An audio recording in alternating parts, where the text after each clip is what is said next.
Hello, I'm Terrel Platt with the CattleFax Closing Bell. Today's Closing Bell is sponsored by Zoetis.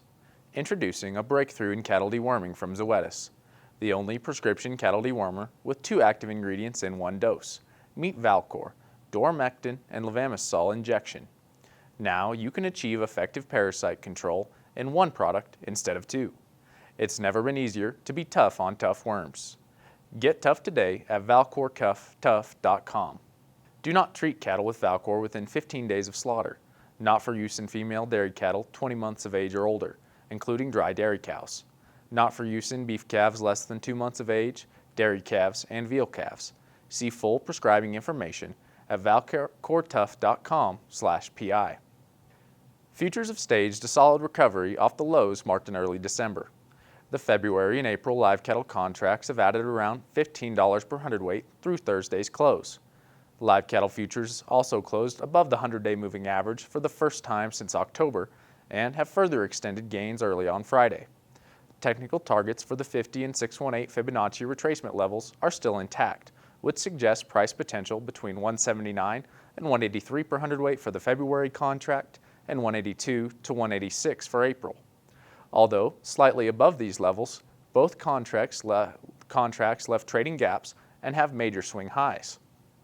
This could allow the market to push slightly higher than retracements outlined on the technical basis. Although the technical picture looks much more supportive, open interest has remained relatively flat as the managed money long position has yet to grow significantly despite the firmer price action. Lack of open interest growth does present a caution signal as to the sustainability of the rally, as increased buying interest is typically needed to sustain price gains. This usually occurs when the managed money long steps into the market heading into the spring. Feeder cattle futures have added around $30 per hundredweight since the December lows, with the April contract reaching $245 per hundredweight on Friday. The fall feeder cattle contracts have also posted impressive gains, with the September contract trading at $268 per hundredweight, while October marked new contract highs at $270. Meanwhile, the CME feeder cattle index is trading around $230 per hundredweight, as basis tends to weaken against the deferred feeder cattle contracts into March or April. On the fundamental side of the equation, last week's cattle on feed report was largely in line with industry expectations.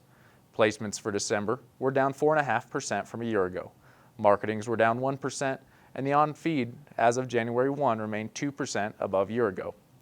With the tighter supply of calves and feeders outside feed yards, placements are expected to hold below year ago through the majority of the spring, resulting in cattle on feed below year ago as the tighter supplies come to fruition. Next week, the USDA will release the annual cattle inventory report on the 31st, which will provide a look at the broader supply picture in the year ahead.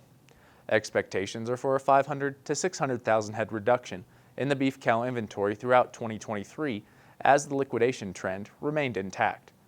The beef replacement heifer inventory is also expected to move lower alongside the calf crop and feeder and calf supply as a result of decreasing beef cow numbers.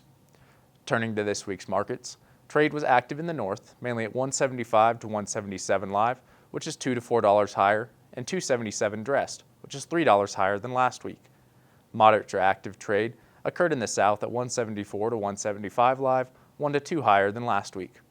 Thanks for watching, and remember to visit CattleFax.com to become a member and receive the latest market news and analysis.